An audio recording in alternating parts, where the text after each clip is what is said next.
ആളുപോയ ചെകുത്താനെ പോലെ എവിടെയെങ്കിലും കയറിപ്പറ്റാൻ ഒരു കേന്ദ്രം കിട്ടുമോ എന്ന് അന്വേഷിച്ച് നടക്കുന്ന കുരുവട്ടൂരികൾ പല ചാണകത്തിലും ചവിട്ടി പലരെയും പോയി ഷാളണിയിച്ചും പലരെയും സ്വീകരിച്ചിരുത്തിയും പല സ്ഥലത്തും പോയി കൈകൂപ്പി നിന്നും അങ്ങനെ എത്തിപ്പെട്ട ഒരു സ്ഥലമാണ് കാസർഗോഡ് ജില്ലയിലെ മടവൂർ കോട്ട. കുരുവട്ടൂരികൾ അവിടെ എത്തിയപ്പോഴേ സുന്നത്യമായത്തിന്റെ പ്രവർത്തകർ പറഞ്ഞു, ഇനി നമുക്ക് കാത്തിരുന്ന് കാണാം, കാരണം വലിയൊരു അപകടം, എന്തെല്ലാം അപകടങ്ങളാണ് ഈ സംഭവിക്കാൻ പോകുന്നത്, കാത്തിരുന്ന് കാണാമെന്ന് സുന്നത്യമായത്തിന്റെ പ്രവർത്തകർ നേരത്തെ പറഞ്ഞിട്ടുണ്ട്.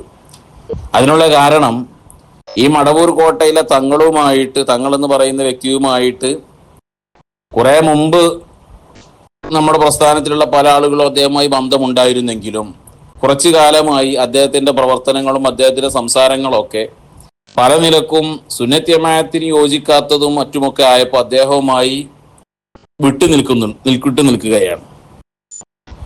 അങ്ങനെയാണ് കുരുവട്ടൂരികൾക്ക് ഒരു പിടിവള്ളി കിട്ടി എന്ന അടിസ്ഥാനത്തിൽ അവരും കൂടി അവിടെ പോയി ചാടുന്നത്. എന്തോ ആവട്ടെ, ഇപ്പോ കഴിഞ്ഞ ദിവസങ്ങളിലായി നടക്കുന്ന സംഭവങ്ങൾ, CH മുസ്തഫ എന്ന് പറയുന്ന രണ്ടാം ചേകനൂര്, CH മുസ്തഫയെ കേരളത്തിലെ സോഷ്യൽ മീഡിയയിലും മറ്റുമൊക്കെ നിൽക്കുന്നതും ആദർശരംഗത്ത് നിൽക്കുന്ന ആളുകൾക്ക് CH മുസ്തഫയെ കൂടുതൽ പരിചയപ്പെടുത്തേണ്ട ആവശ്യമില്ല. കാരണം അദ്ദേഹത്തിന്റെ വികലമായ ആശയങ്ങൾ, തനി ചേകനൂരി ആശയങ്ങൾ, അത് സമൂഹത്തിൽ സോഷ്യൽ മീഡിയയിലൂടെയും മറ്റും പ്രചരിപ്പിച്ചുകൊണ്ടിരിക്കുന്ന ഒരു വ്യക്തിയാണ് ഈ CH മുസ്തഫ എന്ന് പറയുന്ന വിദ്വാൻ. അദ്ദേഹത്തെ നേരത്തെ ഇദ്ദേഹത്തിന്റെ ഈ മടവൂർ കോട്ടയിലേക്ക് പലപ്പോഴും ക്ഷണിച്ചിരുന്നെങ്കിലും ഈ കഴിഞ്ഞ ദിവസം അദ്ദേഹം മടവൂർ കോട്ടയിൽ എത്തുകയാണ്. അതുമായി ബന്ധപ്പെട്ട വിവാദങ്ങൾ നടന്നുകൊണ്ടിരിക്കുന്നതിൻ്റെ ഇടക്ക് നൗഷാദ് കളവ് പറയുന്നു, അത് നമ്മൾ പിടികൂടി. ഏതായിരുന്നാലും നൗഷാദിന്റെ കളവിനെ CH മൗലവി തന്നെ എന്ത് ചെയ്തു, പൊളിച്ചടക്കി കയ്യിൽ കൊടുത്തപ്പോ അതുമായി ബന്ധപ്പെട്ട CH മൗലവി പറഞ്ഞ ചില വിഷയങ്ങളിൽ കേരളത്തിലെ സുന്നത്തി ജമാഅത്തിന്റെ പ്രവർത്തകർക്ക് ഈ കുരുവട്ടൂരികളിൽ നിന്ന് ചില വിഷയങ്ങളിൽ മറുപടി കിട്ടേണ്ടതുണ്ട്. നൗഷാദ് എന്ന് പറയുന്ന വ്യക്തി കോട്ടി മാട്ടുമെന്ന് ഞങ്ങൾക്ക് ഉറപ്പാണ്. ഏതായിരുന്നാലും ഈ CH മുസ്തഫ മൗലവി അവിടെ മടവൂർ കോട്ടയിൽ വന്നതുമായി ബന്ധപ്പെട്ട് കുരുവട്ടൂരികൾ ഞങ്ങൾക്ക് കേരളത്തിലെ മുസ്ലിമീങ്ങൾക്ക് സുന്നത്തി ജമാഅത്തിന്റെ ആളുകൾക്ക് മറുപടി തരേണ്ടതുണ്ട്. അത് മടവൂർ കോട്ടയിലാണ് വന്നത് എന്ന് പറഞ്ഞ് മാറി നിൽക്കാനൊന്നും കുരുവട്ടൂരികൾക്ക് കഴിയില്ല. കാരണം ഷെയ്ഖ് തന്നെ പറഞ്ഞിട്ടുണ്ട്, മടവൂർ കോട്ടയും കുരുവട്ടൂരുകളും നമ്മളെല്ലാം ഒന്ന് തന്നെയാണ് എന്ന്. ആദ്യം ആ ക്ലിപ്പ് നമ്മൾക്ക് കേൾക്കാം. കുരുവട്ടൂരുള്ള ആൾക്കാർ, മടവൂർ കോട്ടയിലെ ആൾക്കാർ, ഇനി വേറുള്ളവര് ബാക്കിയുള്ളവര് അവിടുത്തോല് ഇവിടുത്തോല് ഇങ്ങനത്തെ പരിപാടിയൊന്നും ഇല്ല. മശായിഖന്മാരെ ആളുകൾ എന്ന് പറഞ്ഞാൽ, അഖിൽ എന്ന് പറഞ്ഞാൽ അത് ഒറ്റ ഒന്നാ. അത് പല സ്ഥലത്തുമായിട്ട് പല ഭാഗത്തും ഉണ്ടാകും. അതെ, ഷെയ്ഖ് തന്നെ പ്രഖ്യാപിച്ചു, കുരുവട്ടൂരുകളാണെങ്കിലും മടവൂർ കോട്ടയത്തെ ആൾക്കാരാണെങ്കിലും എല്ലാവരും ഒന്ന് തന്നെയാണ്. ഇനി അവിടെ രണ്ട് എന്നുള്ളൊരു ആ ടീം ഈ ടീം എന്നുള്ളൊരു ഇതൊന്നുമില്ല. അതുകൊണ്ട് ഷെയ്ഖ് തന്നെ പ്രഖ്യാപിച്ച സ്ഥിതിക്ക് കുരുവട്ടൂരികൾ തന്നെ ഇതിന് മറുപടി പറയണം. ഏത് നുണയും കോട്ടിമാട്ടി മുന്നിലിരിക്കുന്ന കുഞ്ഞാടുകൾക്ക് മുമ്പിൽ അല്ലെങ്കിൽ കഴുത കുട്ടികൾക്ക് മുമ്പിൽ സത്യമായി അവരെ ബോധ്യപ്പെടുത്താൻ പല നിലക്കും കോട്ടിമാട്ടുന്ന നൗഷാദ് എന്ന് പറയുന്ന ഇബ്ലീസിന്റെ കോളാമ്പി ഉള്ളത് കൊണ്ട് അവൻ ഏതും ചിലപ്പോൾ CH മുസ്തഫ മൗലവിയെ തന്നെ അദ്ദേഹം പറഞ്ഞ ആശയങ്ങൾ തന്നെ ചിലപ്പോൾ കോട്ടിമാട്ടി അവനും അത് സത്യമാക്കാൻ സാധ്യതയുണ്ട്. ഏതായിരുന്നാലും ചില ചോദ്യങ്ങൾ CH മുസ്തഫ മൗലവിയുടെ ആ വരവുമായി ബന്ധപ്പെട്ട് ഞങ്ങൾക്ക് ചോദിക്കാനുണ്ട്. അതിലൊന്നാമത്തെ ചോദ്യം, CH മുസ്തഫ മൗലവി എന്ന് പറയുന്ന കേരളത്തിൽ രണ്ടാം ചേകനൂരായി അറിയപ്പെടുന്ന, വിശുദ്ധമായ ഖുർആനെ സ്വന്തമായി വക്രീകരിക്കുന്ന, വിശുദ്ധമായ ഹദീസിന്റെ ഗ്രന്ഥങ്ങൾ മുഴുവനും തള്ളിയ, ഹബീബായ റസൂലുള്ളാഹി സ്വല്ലല്ലാഹു അലൈഹി വസല്ലമ തങ്ങൾ പഠിപ്പിച്ച ആഖിറത്തിനെ കുറിച്ചുള്ള വിശ്വാസങ്ങളും മറ്റുള്ള വിശ്വാസങ്ങളും മുഴുവനും ചവറ്റുകൊട്ടയിലേക്ക് വലിച്ചെറിഞ്ഞ, തനി കുഫ്രൻ ആശയങ്ങളുമായി, കുഫ്രിയത്തിന്റെ ആശയങ്ങളുമായി ആശയങ്ങൾ പ്രചരിപ്പിച്ചുകൊണ്ടിരിക്കുന്ന CH മുസ്തഫ മൗലവിക്ക് നിങ്ങളുമായുള്ള ബന്ധം എന്ത്? ഇതിന് നിങ്ങൾ മറുപടി പറഞ്ഞേ പറ്റൂ. അതിന് ഇവർ വിളിച്ചു എന്ന് പറയാൻ പറ്റൂല. കാരണം നിങ്ങൾ രണ്ടു കൂട്ടരും ഒന്ന് തന്നെയാണ്. അതുകൊണ്ട് നിങ്ങൾ മറുപടി പറഞ്ഞേ പറ്റൂ. നിങ്ങൾക്ക് അദ്ദേഹവുമായുള്ള ബന്ധം എന്ത്? ഞങ്ങൾക്ക് അദ്ദേഹവുമായി ഒരു ബന്ധവും ഇല്ല എന്ന് പറയരുത്. കാരണം നിങ്ങൾ രണ്ടു കൂട്ടരും ഒന്നാണ്. അതുകൊണ്ട് ഒന്നാകുമ്പോൾ നിങ്ങൾ എല്ലാവരും അതിന് ഉത്തരവാദികളാണ്. എന്താണ് ബന്ധം? ചോദ്യം 2, എന്തിനാണ് നിങ്ങൾ ഈ രണ്ടാം ചേകനൂരാകുന്ന CH മുസ്തഫ മൗലവിയെ നിങ്ങളെ കൂടാരത്തിലേക്ക് ക്ഷണിച്ചത്? നിങ്ങൾ കൂടാരം തന്നെയാണ് മടവൂർ കോട്ട, അതും ഇനി വേറെ പറയേണ്ട ആവശ്യമില്ലല്ലോ. നിങ്ങളെ കൂടാരത്തിലേക്ക് എന്തിനു ക്ഷണിച്ചു? നിങ്ങൾ അദ്ദേഹത്തിന്റെ ആശയങ്ങൾ സ്വീകരിച്ചിട്ടുണ്ടോ ഇല്ലയോ? അദ്ദേഹത്തിന്റെ ആശയങ്ങൾ നിങ്ങൾ പൊരുത്തപ്പെട്ടിട്ടുണ്ടോ ഇല്ലയോ? CH മുസ്തഫ മൗലവി പറയുന്നു, എന്റെ ആശയങ്ങൾ ഇഷ്ടപ്പെട്ട് സ്വീകരിച്ചത് കൊണ്ടാണ് അദ്ദേഹം വിശുദ്ധമായ ഖുർആനിനെ വക്രീകരിച്ചുണ്ടാക്കിയ ഖുർആനിന്റെ അകമ്പൊരുൾ എന്ന് പറയുന്ന അദ്ദേഹത്തിന്റെ വക്രീകരണങ്ങൾ, ആ വക്രീകരണങ്ങൾ ഇഷ്ടപ്പെട്ടത് കൊണ്ടാണ് എന്നെ അവിടേക്ക് ക്ഷണിച്ചതും സ്വീകരിച്ചതും എന്ന് CH മുസ്തഫ മൗലവി പറയുന്നു. അത് ശരിയാണോ അല്ലേ? ചോദ്യം 2. അപ്പൊ അങ്ങനെ എന്നെ ക്ഷണിക്കുകയും സ്വീകരിക്കുകയും ചെയ്യണമെങ്കിൽ അദ്ദേഹം നമ്മൾ പറയുന്ന ആശയങ്ങൾ ഇഷ്ടപ്പെടുന്നത് കൊണ്ടാണെന്ന് തന്നെയാണ് ഞാൻ മനസ്സിലാക്കുന്നത്. അതുപോലെ കാട്ടുവളപ്പിൽ നൗഷാദെ, അനക്ക് എന്തു പറയാനുണ്ട് ഇതിനെ പറ്റി? ഇദ്ദേഹത്തിന്റെ ആശയങ്ങൾ സ്വീകരിച്ചത് കൊണ്ടാണോ ഇദ്ദേഹത്തെ ക്ഷണിച്ചിട്ടുള്ളത്? ഇദ്ദേഹം പറയുന്നു, എന്നെ ക്ഷണിച്ചിട്ടാണ് ഞാൻ പോയത്. അതും കൂടി കേൾക്കാം. അപ്പൊ യഹ്യൽ ബുഖാരി തങ്ങളെ കാണണമെന്ന് എനിക്ക് ഒരുപാട് കാലത്ത് ആഗ്രഹം ഉണ്ടായിരുന്നു. അദ്ദേഹം ക്ഷണിക്കുകയും ചെയ്തു. അതിന്റെ അടിസ്ഥാനത്തിലാണ് ഞാൻ അവിടെ പോയത്. ആണോ ഇദ്ദേഹം പറയുന്നത്? എന്നെ ക്ഷണിച്ചിട്ടാണ് ഞാൻ പോയത്, അതുകൊണ്ട് മറുപടി പറഞ്ഞേ പറ്റൂ. എന്തിന് ക്ഷണിച്ചു? ഇദ്ദേഹം പറയുന്നു, എന്റെ പ്രഭാഷണങ്ങൾ യഹ്യൽ ബുഖാരി തങ്ങൾ കേൾക്കാറുണ്ട്, ജനങ്ങളെ കേൾപ്പിക്കാറുണ്ട്. ഇത് സത്യമാണോ അല്ലയോ? മൂന്നാമത്തെ ചോദ്യം. ഇദ്ദേഹത്തിന്റെ പ്രഭാഷണങ്ങൾ യഹ്യൽ ബുഖാരി തങ്ങൾ ഇദ്ദേഹത്തിന്റെ പ്രഭാഷണങ്ങളിൽ ആകൃഷ്ടനാണോ? ഇദ്ദേഹത്തിന്റെ പ്രഭാഷണങ്ങൾ കേൾക്കാൻ വേണ്ടി യഹ്യൽ ബുഖാരി തങ്ങളുടെ അനുയായികളെ അദ്ദേഹം ഉപദേശിക്കാറുണ്ടോ? ഇദ്ദേഹം പറയുന്നു, CH മുസ്തഫ മൗലവി എന്ന് പറയുന്ന രണ്ടാം ചേകനൂർ പറയുന്നു, അത് കേൾക്കാറുണ്ട്, അതിൽ ആകർഷ്ടനാണ്, ജനങ്ങളോട് കേൾക്കാൻ വേണ്ടി ഉപദേശിക്കാറുണ്ട്. അത് സത്യമാണോ അല്ലയോ? മറുപടി പറയണം. യഹ്യൽ ബുഖാരി തങ്ങൾ എന്റെ പ്രഭാഷണങ്ങൾ കേട്ടിട്ടാണ് എന്നെ അദ്ദേഹം അറിയുന്നതും മനസ്സിലാക്കുന്നതും. അതിനുശേഷം അദ്ദേഹത്തിന്റെ കൂടെ വരുന്ന ആളുകളോട് പലരോടും എന്റെ പ്രഭാഷണങ്ങൾ കേൾക്കുന്നതിന് നിർദ്ദേശിക്കാറുണ്ടായിരുന്നു എന്ന് ഞാൻ കേട്ടിട്ടുണ്ട്. ഇവിടെ നിന്നാണ് ഞങ്ങൾ ഒന്നാമത്തെ ചോദ്യം തുടങ്ങുന്നത്. ഈ CH മുസ്തഫ മൗലവിക്ക് നിങ്ങളുമായുള്ള ബന്ധം എന്ത്? എന്തടിസ്ഥാനത്തിനാണ് ഇദ്ദേഹത്തെ ക്ഷണിച്ചത്? ഇദ്ദേഹം പറയുന്നു, എന്റെ പ്രഭാഷണങ്ങൾ അദ്ദേഹം കേൾക്കാറുണ്ട്, അദ്ദേഹം ആ നിലക്കാണ് എന്നെ പരിചയപ്പെടുന്നത്. അത് ശരിയാണോ അല്ലയോ? അല്ല എന്നുണ്ടെങ്കിൽ എങ്ങനെയാണ്, എന്ത് ബന്ധമാണ് വിശുദ്ധമായ ദീനുൽ ഇസ്ലാമുമായിട്ട്? അല്ലെങ്കിൽ നിങ്ങൾ പറയുന്ന നിങ്ങൾ ത്വരീഖത്തിന്റെ ആളുകളാണെന്ന് നിങ്ങൾ പറയുന്നുണ്ടല്ലോ, അതടിസ്ഥാനത്തിൽ നിങ്ങൾ പറയുന്നതിന്റെ അടിസ്ഥാനത്തിൽ എന്ത് ബന്ധമാണ് ഇദ്ദേഹം ത്വരീഖത്തുമായിട്ടുള്ളത്? തസൂഫുമായിട്ട് ഇദ്ദേഹത്തിന് എന്ത് ബന്ധമാണുള്ളത്? എന്തടിസ്ഥാനത്തിലാണ് ഇദ്ദേഹത്തെ ക്ഷണിച്ചത്? ഇദ്ദേഹം പറയുന്നു, തങ്ങൾ എന്റെ പ്രഭാഷണം കേൾക്കാറുണ്ട്, ജനങ്ങളോട് കേൾക്കാൻ വേണ്ടി ഉപദേശിക്കാറുണ്ട്, എന്റെ പ്രഭാഷണം കേട്ടിട്ടാണ് ഞാനുമായി എന്നെ പരിചയപ്പെടുന്നത് എന്ന് ഇദ്ദേഹം പറയുന്നു. ഇത് സത്യമാണോ അല്ലയോ? മറുപടി പറഞ്ഞേ പറ്റൂ. കാട്ടുവളപ്പിൽ നൗഷാദെ മറുപടി പറയാൻ തയ്യാറായിക്കോ. അഞ്ചാമത്തെ ചോദ്യം പിടിച്ചോ. ഇദ്ദേഹത്തിന്റെ പ്രഭാഷണത്തിൽ ആകൃഷ്ടനായിട്ടാണല്ലോ ഇദ്ദേഹത്തെ ക്ഷണിച്ചത് എന്ന് ഇദ്ദേഹം പറയുന്നു. ആ നിലയ്ക്ക് ജനങ്ങളെ കേൾക്കാൻ വേണ്ടി ഉപദേശിക്കാറുണ്ട് എന്നും പറയുന്നു. ഇദ്ദേഹം പറയുന്നു, എന്റെ പ്രഭാഷണങ്ങൾ, അതായത് ഇദ്ദേഹം ഖുർആൻ വക്രീകരിച്ച, ബുഖാരിയും മുസ്ലിമും അടക്കമുള്ള ഹദീസിന്റെ ഗ്രന്ഥങ്ങൾ മുഴുവനും തള്ളിയ, ഇമാമിങ്ങളെ മുഴുവനും തള്ളിയ, ബഹുമാനപ്പെട്ട സയ്യിദുനാ മുആവിയ റളിയല്ലാഹു അൻഹുവിനെ തള്ളിയ, സ്വഹാബത്തിനെ ചീത്ത വിളിച്ച രണ്ടാം ചേകനൂരായ CH മുസ്തഫ മൗലവി അദ്ദേഹം പറയുന്നു, എന്റെ പ്രഭാഷണങ്ങൾ ഖുർആൻ അകമ്പൊരുൾ എന്ന് പറയുന്ന എന്റെ പ്രഭാഷണങ്ങൾ അതും തസവുഫും ഒന്ന് തന്നെയാണ്, രണ്ടും രണ്ടല്ല. ഇത് നിങ്ങൾ അംഗീകരിക്കുന്നുണ്ടോ ഇല്ലയോ? സമൂഹത്തോട് മറുപടി പറയണം. അകമ്പൊരുളിന്റെ ആശയങ്ങളും സൂഫി ആശയങ്ങളും രണ്ടാണ് എന്ന ഒരു ധ്വനിയിലാണ് അവരത് പറയുന്നത്. യഥാർത്ഥത്തിൽ തസവുഫ് തന്നെയാണ് അകമ്പൊരുളിന്റെ ആശയങ്ങൾ എന്ന് പറയുന്നത്. തസവുഫും സൂഫി ആശയങ്ങളും അകമ്പൊരുൾ ആശയങ്ങളും രണ്ടല്ല. പറയുന്ന ശൈലിയിൽ വ്യത്യാസം ഉണ്ടാകാം. ഒരുപക്ഷെ അകമ്പൊരുൾ CH മുസ്തഫ മൗലവി പറയാണ്, തസവുഫും അകമ്പൊരുളും രണ്ടും ഒന്ന് തന്നെയാണ്, രണ്ടും രണ്ടല്ല. എന്നിട്ട് ഇവൻ പറഞ്ഞൊരു വിറ്റുണ്ട്. ഇവൻ പറയാണ്, നമ്മള് ചിലപ്പോ പറയുന്ന സമയത്ത് കുറച്ച് റൂട്ടിലായിരിക്കും സംസാരിക്കുക, കുറച്ച് ശബ്ദം ഉയർത്തി വേറെ റൂട്ടിലായിരിക്കും സംസാരിക്കുക. തസൂഫിന്റെ ആളുകളാകുമ്പോൾ ശബ്ദം താഴ്ത്തി നല്ല മയപ്പെടുത്തി നല്ല മട്ടത്തിലായിരിക്കും സംസാരിക്കുക. അത് കേട്ടോക്കി വിറ്റ് കാരണം ഇവിടെ തസൂഫിന്റെ ആൾക്കാരാണെന്ന് പറഞ്ഞ കണക്കെ ടീമാണ് കുരുവട്ടൂരികള്. ഓല സംസാരം ഓല ശൈലിയും എങ്ങനെയുള്ളത് എന്നുള്ളത് നമുക്ക് എല്ലാവർക്കും ബോധ്യമാണല്ലോ. അതുകൊണ്ട് അത് കേട്ടോക്കുക, മുസ്തഫ മൗലവി പറഞ്ഞു നമ്മൾ കേട്ടോക്കുക. പറയുന്ന ശൈലിയിൽ വ്യത്യാസം ഉണ്ടാകാം. ഒരുപക്ഷെ അകമ്പൊരുൾ പറയുന്നത് ഒരു നവോത്ഥാനത്തിന്റെ അല്ലെങ്കിൽ ഒരു റിഫോർമേഷന്റെ ശബ്ദത്തിലായിരിക്കാം.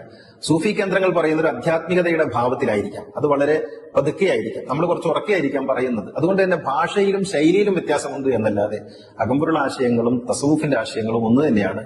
അത് ഒരേ ധാരയിലാണ് മുന്നോട്ട് പോകുന്നത്. മുസ്തഫ അനക്ക് തെറ്റിട്ടോ, ഈ വിചാരിച്ച സ്ഥലമൊന്നല്ല ഇപ്പൊ ചെത്തിപ്പെട്ടത്. അവിടെ അട്ടഹാസങ്ങളും മാർപ്പും പുളി നായാട്ടുമാണ്. അവിടെ പണ്ഡിതന്മാരെ പച്ചർച്ചി തിന്നലാണ്, പുളിച്ച തെറി വിളിച്ച് പറയലാണ്, ആ അട്ടഹാസാണ് അവിടെ. ആധ്യാത്മികതയുടെ സൗമ്യമായ സ്വരമൊന്നും ഇപ്പൊ ചെത്തിപ്പെട്ട അവിടെ ഇല്ല. അവിടെ പരിചയപ്പെട്ട ആ നൗഷാദ് എന്ന് പറഞ്ഞ സാധനം ഉണ്ടല്ലോ, അതേപോലെ അവിടെ വേറൊരുത്തൻ അവിടെ അന്നില്ലാന്ന് തോന്നുന്നുണ്ട്. വേറൊരുത്തണ്ട് ഒരു കുഞ്ഞിമായന്ത് എന്ന് പറഞ്ഞ തെറിയൂര് എന്ന് അവനെ വിളിക്കലെന്നെ. അങ്ങനത്തെ ഒരു സാധനം ഉണ്ട് അവിടെ. ആ ചങ്ങായിന്റെ ഒക്കെ പ്രസംഗം ഒന്ന് കേട്ടു നോക്കണം. ആധ്യാത്മികതയുടെ സൗമ്യമായ സ്വരം, മണ്ണാങ്കട്ടയും. കളവ് പറയാനായി കച്ച കെട്ടിയിറങ്ങിയ കാട്ടുവളപ്പിൽ നൗഷാദോ, അന്നോട് 6ാമത്തെ ചോദ്യം. ഈ CH മുസ്തഫ മൗലവി പറയുന്നു, ഞാൻ അവിടെ എത്തിപ്പെട്ടപ്പോൾ നൗഷാദിന് ഞാൻ പരിചയപ്പെട്ടു. ഞങ്ങൾ നല്ല സൗഹൃദം, ഞങ്ങൾ ഒരുപാട് നേരം സംസാരിച്ചിരുന്നു. അത് മാനുഷിക പരിഗണന അവിടെ ഉണ്ടല്ലോ, ആ നിലക്ക് ഞങ്ങൾ സംസാരിച്ചതാണ്. അവിടെ മറ്റൊന്നും തടസ്സമല്ലല്ലോ. നൗഷാദെ ചോദിക്കുന്നു, മറുപടി പറയൽ എന്റെ ബാധ്യതയാണ്. 2ാം ചേകനൂരായി കടന്നു വന്ന CH മുസ്തഫ മൗലവിയുമായിട്ട് നീ അവിടുന്ന് സൗഹൃദം സ്ഥാപിച്ചിട്ടുണ്ടോ ഇല്ലയോ? ഈ മുസ്തഫ മൗലവി പറയുന്നത് കളവാണോ സത്യമാണോ? പറ മറുപടി. മുസ്തഫ മൗലവി പറയുന്നത് നമുക്കൊന്ന് കേൾക്കാലോ. വളരെ അവിചാരിതമായിട്ടാണ് ഞങ്ങൾ അന്ന് കണ്ടപ്പോ വളരെ നല്ല സൗഹൃദം ഞങ്ങൾ തമ്മിലുണ്ടായി. സ്വാഭാവികമാണല്ലോ, മനുഷ്യന്മാർ തമ്മിൽ സൗഹൃദം ഉണ്ടാകുന്നതിന് വേറൊന്നും തടസ്സമല്ലല്ലോ. ഹായ്, എന്താ സൗഹൃദം? നമ്മൾ നേരത്തെ പറഞ്ഞിരുന്നു, ഈ നൗഷാദ് എന്ന് പറയുന്ന സാധനം ചേകനൂസത്തേക്ക് പോയിക്കൊണ്ടിരിക്കുകയാണ്. ഇപ്പത്തെ 2ാം ചേകനൂരായി അറിയപ്പെട്ട ആളുമായിട്ട് എന്താ സൗഹൃദം നൗഷാദിനെ? ഇത്ര കാലം വരെ ഇവിടെ പലതും പ്രസംഗിച്ചുകൊണ്ട് നടന്ന ആളാ. ഇപ്പൊ നല്ല സൗഹൃദ 2ആളും കൂടി. ഇത് ശരിയാണോ അല്ലേ? മറുപടി പറഞ്ഞേ പറ്റൂ. ഇതെന്തേ പറഞ്ഞിത്? ഇദ്ദേഹത്തിനേക്ക് ഞങ്ങൾ കാര്യങ്ങളൊക്കെ മനസ്സിലാക്കി കൊടുത്തു, ഇദ്ദേഹത്തിനേക്ക് ഹദീസുകളൊക്കെ ഓതിക്കൊടുത്തു, ഇദ്ദേഹത്തിനോട് അതൊക്കെ അംഗീകരിക്കാൻ വേണ്ടി പറഞ്ഞു. ഇനി ബാക്കി കാര്യങ്ങൾ കൂടി പിന്നീട് ഞങ്ങൾ സംസാരിച്ച് അദ്ദേഹം നന്നാക്കി എടുക്കുന്നല്ലേ പറഞ്ഞ്. എന്നാൽ ഇദ്ദേഹം പറയുന്നു അങ്ങനെ സംഭവിച്ചിട്ടേ ഇല്ല. ഈ യഹിയൽ ബുഖാരി തങ്ങൾ എന്ന് പറയുന്ന ആൾക്ക് എന്റെ ആശയങ്ങളിൽ പലതിനോടും വിയോജിപ്പുണ്ടാകാം, പക്ഷെ ആ വിയോജിപ്പ് ഒന്നും അവിടുന്ന് പ്രകടിപ്പിച്ചിട്ടേ ഇല്ല. ഇദ്ദേഹം പറയുന്നു, അത് ശരിയാണോ അല്ലേ? നിങ്ങൾ അവിടുന്ന് ഒന്നും എതിർത്ത് പറഞ്ഞിട്ടില്ല എന്നാണ് ഇദ്ദേഹം പറയുന്നത്. ചോദ്യം നമ്പർ 7, ഇദ്ദേഹം പറയുന്നതാണോ ശരി, നിങ്ങൾ പറയുന്നതാണോ ശരി? ഇദ്ദേഹം പറയുന്നു, എന്നോട് എതിർപ്പ് ഒന്നും പ്രകടിപ്പിച്ചിട്ടില്ല എന്ന്.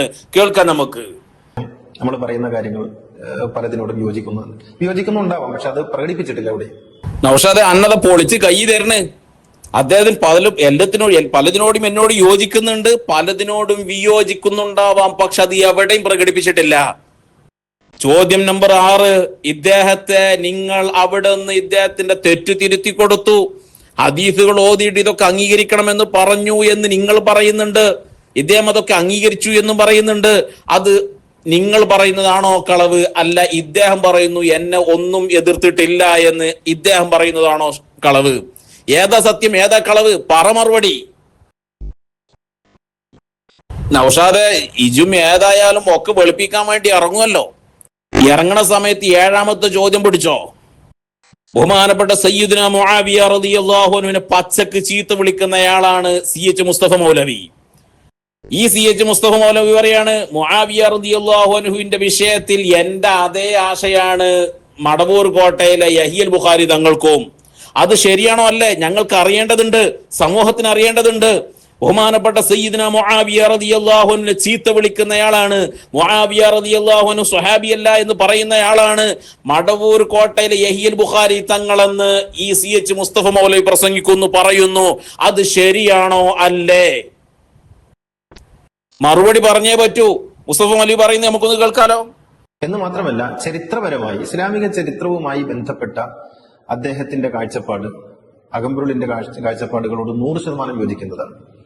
അമവി അട്ടിമറി, പ്രത്യേകിച്ച് മുആവിയ, യസീദ് മുതലായിട്ടുള്ള രാജാക്കന്മാർ ഇസ്ലാമിക ഖിലാഫത്തിനെ അട്ടിമറിച്ചതും സഹാബിമാരെ കൊന്നൊടുക്കിയതും അഹ്ലുബൈത്തിനോട് അവർ ചെയ്ത ക്രൂരതയുമൊക്കെ അദ്ദേഹം വളരെ മുമ്പേ അകമ്പറുകളൊക്കെ വരുന്നതിന്റെ എത്രയോ മുമ്പേ ആളുകളോട് പറയാറുണ്ടായിരുന്നു. അദ്ദേഹത്തെ സന്ദർശിക്കുന്ന പതിറ്റാണ്ടുകളായി അദ്ദേഹത്തിന്റെ കൂടെയുള്ള ആളുകളൊക്കെ അത് വ്യക്തമായി പറയുന്ന കാര്യം. കാട്ടുവളപ്പിലോ അങ്ങനെ എന്തെങ്കിലും ഉടായിപ്പ് പറഞ്ഞാണ്ട് കഴിച്ചിലായി പോകാനൊന്നും അന്നെ ഞങ്ങൾ തൽക്കാലം സമ്മതിക്കൂല. ഇതിനൊക്കെ മറുപടി പറഞ്ഞേ പറ്റൂ. ആ ഉടായിപ്പ് കഴിച്ചാണ്ട് പോണ പരിപാടി ഉണ്ടല്ലോ, നടക്കൂല മനെ. ഈ CH മുസ്തഫ മൗലവി കുറഞ്ഞ സമയം 10 മിനിറ്റ് പറഞ്ഞപ്പോഴേക്ക് പലതും നിങ്ങൾക്ക് മറുപടി പറയാൻ അദ്ദേഹം ഉണ്ടാക്കി വെച്ചിട്ടാ പോയത്. ഇതിനൊക്കെ ഓരോന്നിനും അക്കമിട്ട് എന്നെ കൊണ്ട് ഞങ്ങൾ മറുപടി പറയിപ്പിക്കാൻ കഴിയും. CH മുസ്തഫ മൗലവി എന്ന് പറയുന്ന 2-ാം ചേകനൂരിന്റെ ഷിയാ വിശ്വാസങ്ങളിൽപ്പെട്ട സയ്യിദുനാ മുആവിയ റളിയല്ലാഹു അൻഹുവിനെ ചീത്ത വിളിക്കുന്നത്, മുആവിയ റളിയല്ലാഹു അൻഹു തള്ളി പറയുന്നത്, ആശയം ഞാൻ പറയുന്നതിന്റെ വർഷങ്ങൾക്ക് മുമ്പേ പറയുന്ന വ്യക്തിയാണ് മടവൂർ കോട്ടയിലെ യഹ്യൽ ബുഖാരി തങ്ങൾ എന്ന് CH മുസ്തഫ മൗലവി പറയുന്നു. ഇതിനെക്കുറിച്ച് ഞങ്ങൾ എന്താ മനസ്സിലാക്കേണ്ടത്? ഇജ്ജ് പറഞ്ഞേ പറ്റൂ. ഇദ്ദേഹം വന്ന ആളാണല്ലോ, അവിടെ നിങ്ങൾ സ്വീകരിച്ചിരുത്തിയ ആളാണല്ലോ. നിങ്ങൾ ബഹുമാനപ്പെട്ട വന്യരായ CH മുസ്തഫ മൗലവി എന്ന് പ്രസംഗിച്ചാൽ ക്ഷണിച്ച ആളല്ലേ. നിങ്ങൾ ഏത് രൂപത്തിലാണ് ഇദ്ദേഹത്തെ നിങ്ങൾ അംഗീകരിച്ചത് പറയണം, ഏത് രൂപത്തിലാണ് ഇദ്ദേഹത്തെ സ്വീകരിച്ചതെന്ന് പറയണം. ഇദ്ദേഹത്തിനെ സ്വീകരിക്കാൻ എന്ത് അർഹതയാണ് ഉള്ളത് എന്ന് നിങ്ങൾ സമൂഹത്തോട് പറയണം. ഈ വിശ്വാസങ്ങൾ മുഴുവൻ പേറുന്ന ഒരു വ്യക്തിയെ ഇദ്ദേഹം പറയുന്നു വളരെ ആത്മാർത്ഥമായി എന്നെ നല്ല രൂപത്തിൽ എന്നോട് എന്താണ് അവരുടെയൊക്കെ സ്നേഹം, അവരൊക്കെ നല്ല പരിചയം പുതുക്കി ഒരുപാട് നേരം ഞങ്ങൾ സംസാരിച്ചു. ഒറ്റ ചരക്കാണല്ലോ അദ്ദേഹം പറയട്ടെ. അവിടെ പോയപ്പോ പിന്നെ അവിടെ കണ്ടത് എന്തെന്ന് വെച്ചാല്, അന്ന് ഈ 1-ാം തീയതി എല്ലാ ദിവസവും അവിടെ ഒരു മജ്‌ലിസ് ഉണ്ടാവാറുണ്ട്. അപ്പൊ ഈ കുരുവട്ടൂരിലുള്ള ആളുകൾ അവിടെ ഉണ്ട്. അതിൽ നൗഷാദ് അഹ്സനിയുണ്ട്, പിന്നെ ഹാഫിദ് ഉണ്ട്, അവരൊക്കെ അവിടെ ഉണ്ടായിരുന്നു. അവരൊക്കെ ആയിട്ട് സംസാരിച്ചു. നൗഷാദ് അഹ്സനിയെ എനിക്ക് സോഷ്യൽ മീഡിയയിലൂടെ ഒക്കെ അറിയാം. ആദ്യമായിട്ടാണ് കാണുന്നതെങ്കിൽ സോഷ്യൽ മീഡിയയിലൂടെ ഒക്കെ അറിയാം. എല്ലാവരുമായിട്ട് വളരെ നല്ല മാനുഷിക ബന്ധങ്ങൾക്ക് മറ്റുള്ളതൊന്നും തടസ്സമില്ലല്ലോ. അങ്ങനെ അദ്ദേഹമായിട്ട് ദീർഘനേരം സംസാരിച്ചു. അതിനുശേഷം അവിടെ മജ്‌ലിസ് നടക്കുന്നുണ്ടായിരുന്നു. ഭക്ഷണമൊക്കെ കഴിഞ്ഞതിന് ശേഷം മജ്‌ലിസിലേക്ക് പോയി. മജ്‌ലിസിൽ പോയിരുന്നപ്പോൾ എന്നോട് വളരെ അവിചാരിതമായി 2 വാക്ക് പറയണമെന്ന് പറഞ്ഞു. ഞാനവിടെ സദസ്സിന്റെ ഔചിത്യമൊക്കെ പാലിച്ച് വളരെ കുറഞ്ഞ സമയം കുറച്ച് കാര്യങ്ങൾ പറഞ്ഞു. ഇതാണ് നടന്നത്. CH മുസ്തഫ മൗലവി എന്ന് പറയുന്ന വഹാബികളെക്കാൾ മൗദൂദികളെക്കാൾ അപകടം പിടിച്ച 2-ാം ചേകനൂരായി കടന്നു വന്ന CH മുസ്തഫ മൗലവിയുമായിട്ട് നല്ല സൗഹൃദം സ്ഥാപിച്ചു. ഒരുപാട് നേരം ഞങ്ങൾ സംസാരിച്ചു. നല്ല രൂപത്തിൽ അവരെ മജ്‌ലിസിൽ എന്നെ പ്രസംഗിക്കാൻ വേണ്ടി ക്ഷണിച്ചു. ഞങ്ങളത് മാനുഷിക പരിഗണനയുടെ അടിസ്ഥാനത്തിലാണ് ഇന്ന് CH മുസ്തഫ മൗലവി പറയുന്നുണ്ടെങ്കിൽ, കുരുവട്ടൂരികളെ നിങ്ങളോട് ഞങ്ങൾ ചോദിക്കുന്നു, നിങ്ങൾക്ക് എന്ത് അർഹതയുണ്ട് ബഹുമാനപ്പെട്ട CM വലിയുല്ലാഹി ഖദ്ദസുല്ലാഹു സിർറഹുൽ അസീസ് മഹാനവരുടെ പേര് പറയാൻ? ഈ അടുത്ത ദിവസം തെറിയൂരാൻ കുഞ്ഞുമായെന്ന് പ്രസംഗിച്ചില്ലേ? ബഹുമാനപ്പെട്ട വടകര ഷെയ്ഖ് വടകരൂരുടെ അടുക്കലേക്ക് 3 ആളുകൾ ചെന്നൊരു കഥ പറയുന്നുണ്ടവൻ. ആ കൂട്ടത്തിൽ അന്ന് ബാക്കവിയായി നല്ല പണ്ഡിതനായി നടന്നിരുന്ന ഒരു വ്യക്തി, അദ്ദേഹം കൂടെയുള്ളത് കൊണ്ട് ബഹുമാനപ്പെട്ട വടകര ഓർ ഒരിക്കലും സലാം മടക്കിയില്ല. ഈ 3 ആളുകൾ സലാം മടക്കിയില്ല. ഈ മൂന്നാമൻ എന്ന് പറഞ്ഞ ചേകനൂർ മൗലവിയാണ്. അവൻ പിന്നീട് ഞാൻ അദ്ദേഹത്തെ കാണാൻ നിൽക്കുന്നില്ല എന്ന് പറഞ്ഞ് തിരിച്ചു പോയതിന്റെ ശേഷമാണ് വടകര ഓർ ഈ 3 ആൾ ഈ ബാക്കിയുള്ള 2 ആളുകളെ സ്വീകരിച്ചത്. ഈ അടുത്ത ദിവസം നിങ്ങൾ പ്രസംഗിച്ചതാ. അത് പ്രസംഗിക്കാൻ എന്ത് അർഹത ഉണ്ടോ നിങ്ങൾക്ക്? ഈ മഹാന്മാരെ പേര് പറയാൻ എന്ത് അവകാശമുണ്ട് നിങ്ങൾക്ക്? നിങ്ങൾക്ക് ആദർശം പറയാൻ എന്ത് അവകാശം ഉണ്ടോ നിങ്ങൾക്ക്? ബിദ്അത്തിനെതിരെ പറയാൻ എന്ത് അവകാശമുണ്ട് നിങ്ങൾക്ക്? ഈ CH മുസ്തഫ മൗലവി എന്ന് പറയുന്ന വഹാബികളെക്കാൾ മൗദൂദികളെക്കാൾ അപകടം പിടിച്ച തനി കുഫ്രിയത്തിൽ എത്തിപ്പെട്ട ബിദ്അത്തിന്റെ ആശയങ്ങളുമായി നടക്കുന്ന ഖുർആൻ വക്രീകരിച്ച CH മുസ്തഫ മൗലവിയെ ക്ഷണിച്ചു വരുത്തി സ്വീകരിച്ച് ആനയിച്ച് പ്രസംഗിക്കാൻ അവസരം കൊടുത്ത കുരുവട്ടൂരികളെ നിങ്ങൾക്ക് ഇനി എന്ത് അവകാശമുണ്ട്? ഏതായാലും കുഞ്ഞാമ ഓനൊന്നൊരു അവസരം കൊടുക്കണല്ലോ. കുഞ്ഞാമ എന്തൊന്ന് കുറച്ചൊന്ന് പറയട്ടെ, ഓനെന്തൊക്കെയൊന്ന് പറയാണ്ട് ഓനൊന്ന് പറയട്ടെ. അവനും കൂടി ചെറിയ അവസരം കൊടുക്കാൻ നമ്മള്. ബിദ്അത്തുകാർക്കെതിരെ സംസാരിക്കാൻ എന്താ അർഹത ഉണ്ടോ നിങ്ങൾക്ക്? നിങ്ങളെ ഉള്ളിൽ ബിദ്അത്ത് തിമർത്താടല്ലേ? എന്നിട്ട് നിങ്ങളാ ബിദ്അത്തിനെതിരെ സംഘടിക്കണത് എന്താ അർഹത ഉണ്ടോ നിങ്ങൾക്ക് ബിദ്അത്തിനെതിരെ പറയാൻ? വേണ്ടരുത്. നിങ്ങളെ ഉള്ളിലത്തെ കാര്യം ആദ്യം ശരിക്കും തൗഹീദ് നിങ്ങളത് ശരിയാക്കി ആദ്യം. അതാണ് നമ്മുടെ വിഷയത്തിന്റെ കാതൽ. അതാണ് അതെ അതെ അതെ ചെങ്ങായി, എന്ത് അവകാശം തുടങ്ങി സുന്നത്യമായിട്ട് പറയാൻ നിങ്ങൾക്ക്? ബിദഅത്തിനെതിരെ പറയാൻ എന്ത് അവകാശം തുടങ്ങൾക്ക്? ചോദിക്കൂ കുഞ്ഞമ്മ, അങ്ങനെ പറഞ്ഞു കൊടുക്ക് അവർക്ക്. CH മുസ്തഫ മൗലവി എന്ന് പറയുന്ന രണ്ടാം ചേകനൂർ ആരോപിച്ച ആരോപണങ്ങൾക്ക് കുരുവട്ടൂരികൾ വ്യക്തമായി മറുപടി പറയാത്ത കാലത്തോളം ഈ മൗലവി പറഞ്ഞ വിഷയങ്ങൾ സത്യമാണ് എന്നുണ്ടെങ്കിൽ ഞങ്ങൾക്ക് പലതും ബോധ്യപ്പെടുന്നുണ്ട്. മുൻകഴിഞ്ഞ മഹാന്മാരായ മശായിഖന്മാർ, ബഹുമാനപ്പെട്ട CM വലിയുല്ലാഹി ഖദ്ദസുല്ലാഹു സിർറഹുൽ അസീസ് മഹാനവറുകളെ പോലെയുള്ള, ബഹുമാനപ്പെട്ട വടകര മുഹമ്മദ് ആജി ഖദ്ദസുല്ലാഹു സിർറഹുൽ അസീസ് മഹാനവറുകളെ പോലെയുള്ള മഹാന്മാർ, ആ മഹാന്മാരുടെ തിരുനോട്ടവും കാവലുമുള്ള പ്രസ്ഥാനമാണ് റഈസുൽ ഉലമയും സുൽത്താനുൽ ഉലമയും നേതൃത്വം കൊടുക്കുന്ന ഞങ്ങളെ മഹിതമായ പ്രസ്ഥാനമെന്ന് നാൾക്കുനാൾ ഞങ്ങൾക്ക് വ്യക്തമായി കൊണ്ടിരിക്കുകയാണ്. കാരണം എന്താണെന്നറിയോ? കുറച്ച് മാസങ്ങൾക്ക് മുമ്പ് നിങ്ങൾ കേരളത്തിന്റെ തെരുവോരങ്ങളിൽ കൊണ്ടു നടന്ന് തെറ്റിദ്ധരിപ്പിച്ചൊരു വിഷയമുണ്ടായിരുന്നു. ഈ മടവൂർ കോട്ടയിലെ യഹ്യൽ ബുഖാരി തങ്ങൾ എന്ന് പറയുന്ന വ്യക്തിയെ വടകര ഓരുടെ മഖാമിൽ നിന്ന് പുറത്താക്കി, സിയാറത്ത് ചെയ്യാൻ സമ്മതിച്ചില്ല, ചോറ് വയ്ക്കാൻ സമ്മതിച്ചില്ല എന്നൊക്കെ പറഞ്ഞ പച്ച കള്ളം പറഞ്ഞിരുന്നു നിങ്ങള്. അവിടുത്തെ ഷാദുലി മജ്ലിസിന് നേതൃത്വം കൊടുക്കേണ്ടതില്ല എന്ന് പറഞ്ഞിരുന്നു. ആ ഷാദുലി മജ്ലിസിന് നേതൃത്വം കൊടുക്കേണ്ടതില്ല എന്ന് അവിടെയുള്ള നേതൃത്വം പറഞ്ഞത് ഞങ്ങൾ ഇന്ന് മനസ്സിലാക്കുന്നത് ബഹുമാനപ്പെട്ട വടകര മുഹമ്മദ് ആജി തങ്ങളുടെ നിർദ്ദേശപ്രകാരമാണത്. അവിടുത്തെ തിരുനോട്ടം കൊണ്ടാണത്. കാരണം ഇതുപോലുള്ള സർവമത സത്യവുമാതുമായി നടക്കുന്നവരെ പേറേണ്ടി വന്നവർ നേതൃത്വം കൊടുക്കേണ്ടതല്ല മഹാന്മാരുടെ മജ്ലിസുകൾ. അവിടെ നിന്ന് അദ്ദേഹത്തെ മാറ്റി നിർത്തിയിട്ടുണ്ട് എങ്കിൽ അത് വടകര മുഹമ്മദ് ആജി തങ്ങൾ തന്നെ മാറ്റി നിർത്തിയതാണ്. ഞങ്ങൾ ഉറച്ചു വിശ്വസിക്കുന്നു അത് ഞങ്ങളെ പ്രസ്ഥാനത്തിന്റെ കാവലാണ്. അല്ല എന്നുണ്ടെങ്കിൽ ഇന്നും അവിടുത്തെ മജ്ലിസിന് നേതൃത്വം കൊടുക്കേണ്ടത് ഈ വ്യക്തിയായിരുന്നുവെങ്കിൽ ഞങ്ങളും സമൂഹത്തിന്റെ മുന്നിൽ മറുപടി പറയേണ്ടി വന്നേനെ. പക്ഷേ ബഹുമാനപ്പെട്ട വടകര മുഹമ്മദ് ആജി തങ്ങൾ, അള്ളാഹു അവിടുത്തെ ദർജ വർദ്ധിപ്പിക്കുമാറാവട്ടെ, അവിടുത്തെ കാവൽ നമുക്ക് ഏത് സമയത്തും നമ്മുടെ പ്രസ്ഥാനത്തിനും നമ്മുടെ നേതൃത്വത്തിനും അള്ളാഹു നൽകുമാറാവട്ടെ. ആ വടകര ഓരുടെ കാവലും മദതും ഉള്ളത് കൊണ്ടാണ് അദ്ദേഹത്തിന് അവിടെ നേതൃത്വം കൊടുക്കാൻ സമ്മതിക്കാതെ അവിടുത്തെ ആത്മീയമായ നിർദ്ദേശത്തിന്റെ അടിസ്ഥാനത്തിലാണ് അവിടുന്ന് മാറ്റി നിർത്തിയത് എന്ന് ഞങ്ങൾ 100% വിശ്വസിക്കുന്നു. അൽഹംദുലില്ലാ അൽഹംദുലില്ലാ അൽഫ മറ. നമ്മളെ പ്രസ്ഥാനം ചവറ്റുകൊട്ടയിലേക്ക് വലിച്ചെറിഞ്ഞ അന്നു മുതൽ കുരുവട്ടൂരികൾക്ക് കണ്ടക ശനിയാണ്. എവിടെ തൊട്ടാലും നാറുകയാണ്.